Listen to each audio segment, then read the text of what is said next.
Multiversus was a very promising game when I first heard the announcement, and then played the alpha test.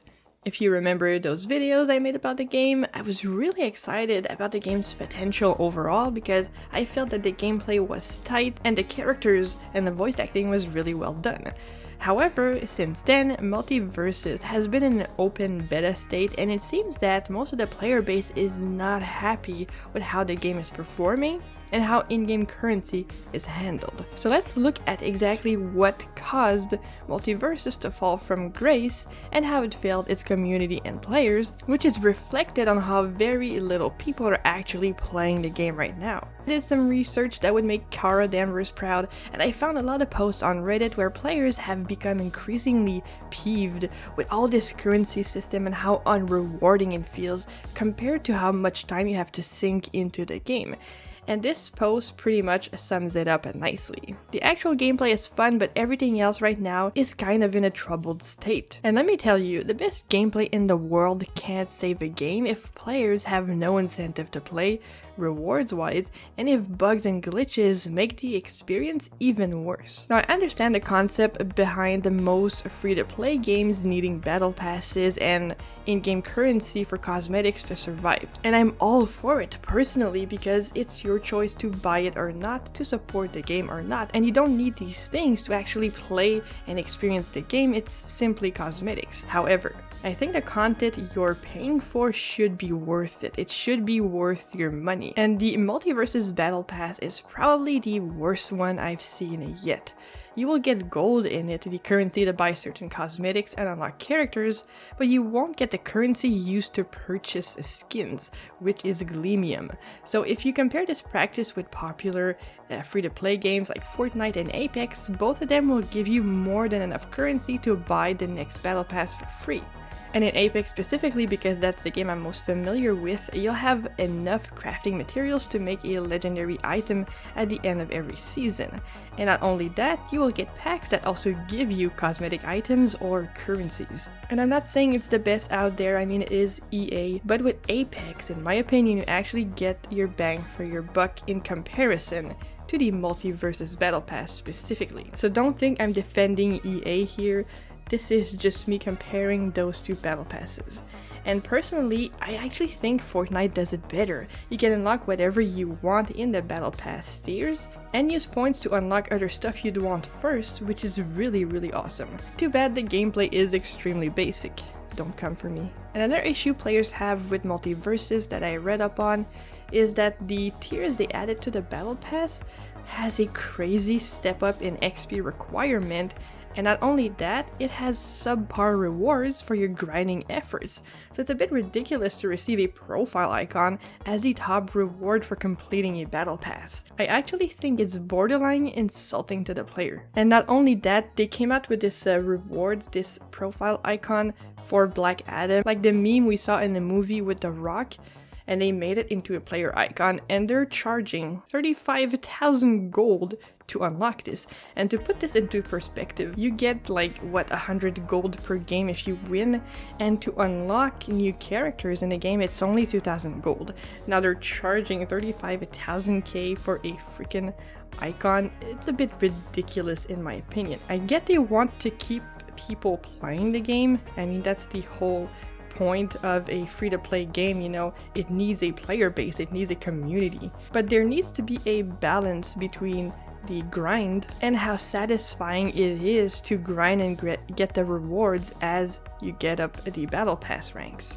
Now with this new Halloween event, there also is the issue of candies, which in theory is a good incentive to play the game during holiday events. It's actually really cool.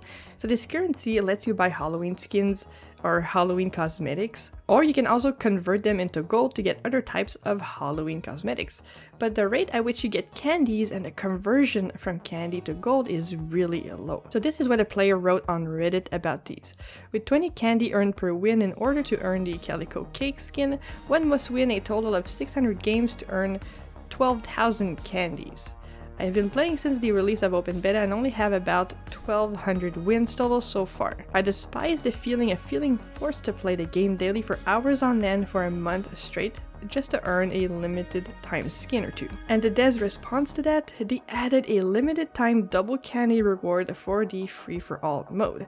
Now the response players were hoping for, I'm sure. However, this is a big one. After playing myself, they did add bonuses that give you more candies for playing during Halloween event and for winning. So I would actually get 80 candies per win. So it seems that they have been listening to player feedback when it comes to these candies. But it still doesn't make the lack of Galemium, a currency which you can buy with money, not being in the battle pass, and the outrageous amount of gold it takes to unlock some ridiculous things like profile icons. Now, it's also been said that the netcode and connectivity between players is extremely janky, which I was shocked to hear because it was pretty great during the alpha.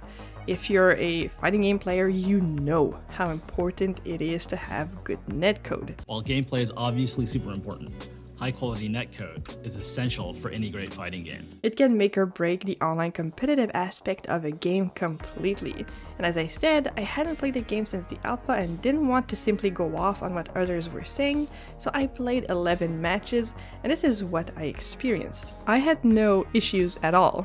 Oddly enough, I'm sure you were surprised as well, I was playing on PC with crossplay on. So either it's a console issue, maybe it's the region I'm in, which is Eastern Canada, or maybe, just maybe, people are playing on potatoes and blaming the lag on servers, which I really wouldn't be surprised about. And I'm sure some people do have actual lagging issues, which I would be really curious to hear about, because I just didn't see it, so I really cannot stand behind this criticism. Personally, I can't be sure. But from my matches, I can say two things for sure.